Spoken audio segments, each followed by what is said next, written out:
আমাদেরকে বাইরে থেকে আমাদের অন্তরকে সুরক্ষা দিতে হবে। আর সেই সুরক্ষাটা কি? এটা হলো আল্লাহর বাণী।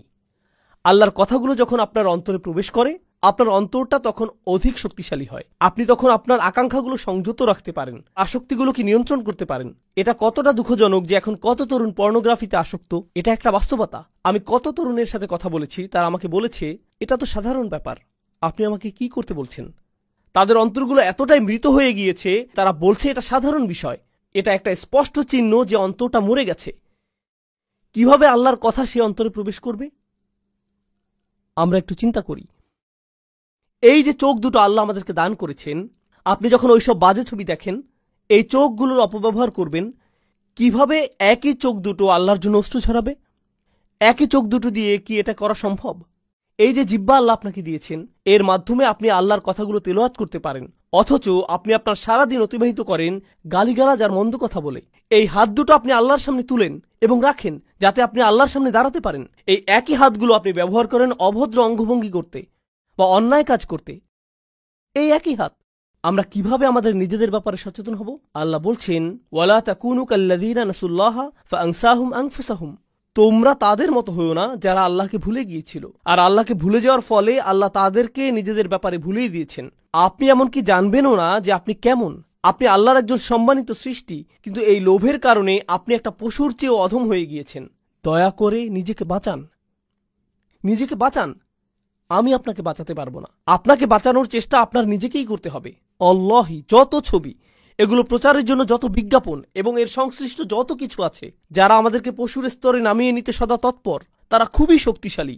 প্রচুর টাকা ব্যয় করা হয় বাচ্চাদের মধ্যে যৌনতা ছড়িয়ে দেওয়ার জন্য। এই কাজে প্রচুর টাকা ব্যয় করা হয় অশ্লীলতাকে স্বাভাবিকীকরণ করতে, এগুলো উদযাপন করতে এবং নীতি নৈতিকতাকে নতুন করে সংজ্ঞায়িত করতে, ভালো মন্দকে নতুনভাবে সংজ্ঞায়িত করতে প্রচুর টাকা ব্যয় করা হয়। এবং মানুষ এগুলোর স্রোতে এমনভাবে ভেসে যায়, তারা বলে কোরআনে এমনটা বলা হয়েছে, কিন্তু আমার কাছে এটা ভালো মনে হচ্ছে না।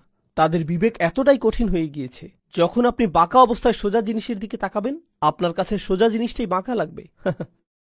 আপনার নীতিনৈতিকতা এতটাই অকার্যকর হয়ে গিয়েছে, আল্লাহর কথাগুলোকে আপনার মনে হয় আমি জানি না এটা আমার নীতির সাথে মিলে কিনা। আরে আপনার কাছে তো নীতির কোনো মাপকাঠিই নেই, এটাই তো সমস্যা। অথচ আল্লাহর কথাগুলোই ছিল নীতিনৈতিকতার মাপকাঠি। এটা এমন জিনিস যা কখনো পরিবর্তন হয় না, এবং আমি আপনাদেরকে এ ব্যাপারে প্রমাণ দিব যেটা আল্লাহ নিজেই দিয়েছেন। পৃথিবীতে যত নৈতিক মতাদর্শ এখন পর্যন্ত এসেছে, মানুষের কাছে সমাদৃত প্রতিটা মতবাদ 10 বছর পর আগের যে মতবাদটা ভুল ছিল সেটা এখন স্বীকৃত।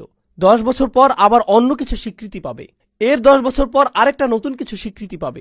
নীতি নৈতিকতার এই সীমাগুলো সবসময় পরিবর্তিত হতে থাকে, পাল্টাতে থাকে। বৈশ্বিক মূল্যবোধগুলো সবসময় বদলে যায়, কিন্তু আল্লাহর কিতাব আমাদের ভালো মন্দের সীমা নির্ধারণ করে দিয়েছে, এবং সেই যে রাসূল সাল্লাল্লাহু আলাইহি সাল্লামের সময় এই সীমা নির্ধারণ করা হয়েছিল, আজও তা সুপ্রতিষ্ঠিত। ওয়ালাম ইয়াজআল লাহু ইওয়াজা। আর তিনি এতে বিচ্যুতির কোনো অবকাশ রাখেননি।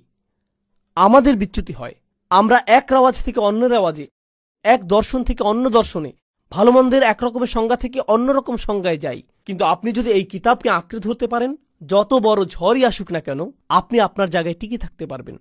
আপনি আপনার জায়গায় টিকে থাকতে পারবেন।